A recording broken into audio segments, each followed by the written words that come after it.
Salut tout le monde. Alors aujourd'hui, je vais vous expliquer une des plus grosses erreurs que font les débutants sur la bourse. Donc en fait, cette erreur, elle porte sur le fait qu'ils pensent, euh, en fait, ils croient qu'une action qui cote 1 euro, c'est moins cher qu'une action qui cote 100 euros.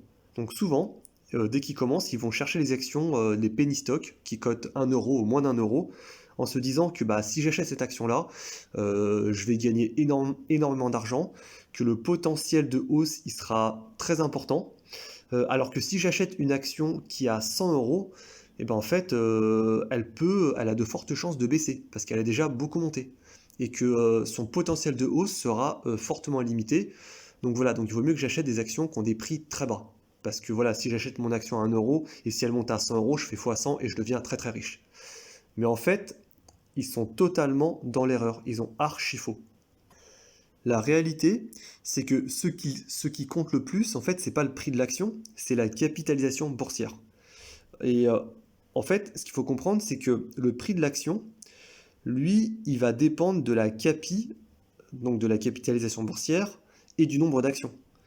Et, euh, et à ce niveau-là, en fait, certains dirigeants, ils peuvent jouer avec le nombre d'actions. Par exemple, je vous donne un exemple, deux entreprises totalement similaires. Si vous avez une action, enfin une entreprise qui a une capitalisation boursière de 100 millions d'euros et qui a créé un nombre d'actions de 100 millions, donc il y a 100 millions d'actions en circulation, et ben le prix de l'action il sera à 1 euro. Et l'entreprise 2, admettons, elle est pareille, identique. Si elle a une capitalisation boursière donc de 100 millions d'euros, mais que son nombre d'actions qui a été créé est de 1 million d'euros par contre, eh ben, le prix de l'action sera à 100 euros. Donc le débutant, il va se dire, waouh, bah, il y a le prix de l'action, la première entreprise, elle a un prix de l'action qui est à 1 euro, donc c'est pas cher. Donc je vais acheter celle-ci parce qu'il y a un potentiel de hausse qui est énorme. Alors que l'autre, le prix est à 100 euros, bon ça paraît cher, je pense que l'upside il est limité. Mais ça c'est pas vrai, en fait c'est la même chose. Ce qu'il faut comprendre c'est, je vais vous donner un exemple plus concret. C'est admettons aujourd'hui vous avez une pizza, vous la coupez en 4 parts.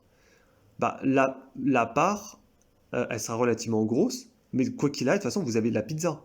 Si vous avez la même pizza et vous la coupez en 8 parts, bah, chaque part sera plus petite que si vous l'avez coupée en 4 parts. Mais quoi qu'il arrive, la pizza que vous la coupez en 4 parts, en 8 parts, en 12 parts, ça reste la même pizza.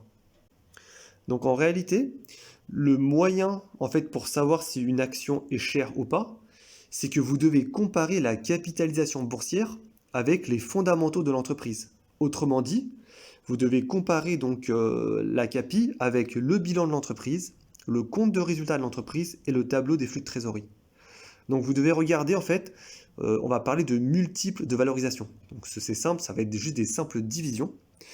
Et en fait, alors il existe plusieurs multiples de valorisation. Il y a le PER, le price to cash flow, le price to book, le price to sell, la VE sur CA, la VE sur EBIT, la VE sur EBITDA et le price to free cash flow.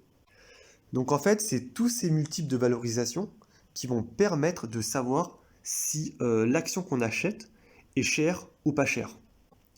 Et plus ces multiples de valorisation sont bas, et, et moins l'action est chère. Et plus les multiples de valorisation sont élevés, et plus on va dire que l'action sera chère. Donc je vous donne un exemple.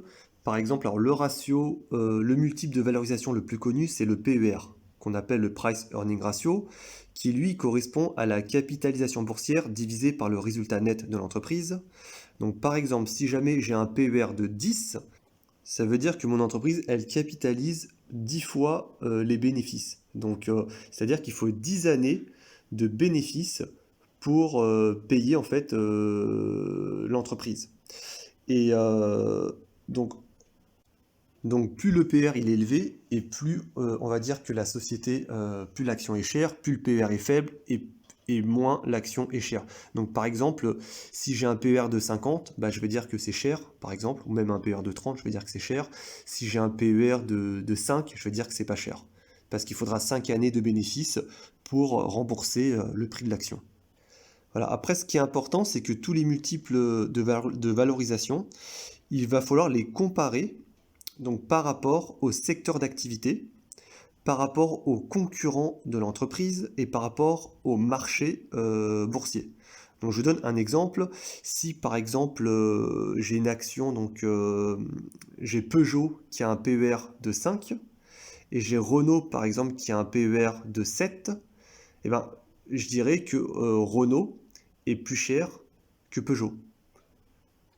Ou un autre exemple, admettons le PER de Sanofi est de, admettons, de 15 et que le secteur de la pharmaceutique a un PER de 20, je dirais que Sanofi est moins cher que son secteur.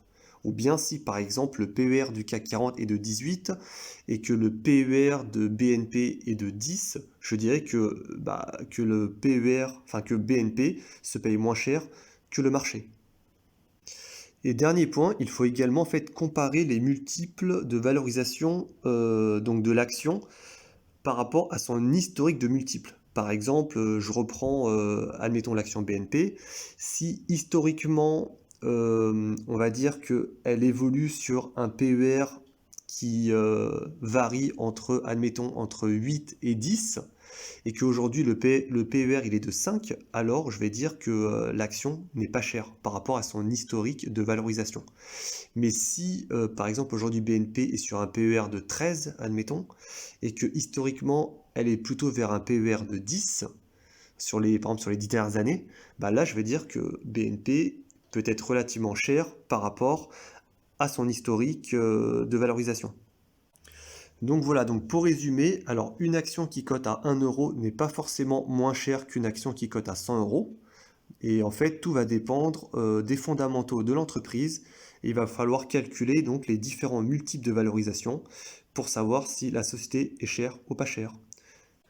Donc voilà, j'ai fini avec cette vidéo. Si vous avez aimé la vidéo, n'oubliez pas de liker la vidéo et de vous abonner. Laissez-moi un commentaire. Et je vous souhaite une bonne fin de journée et à bientôt.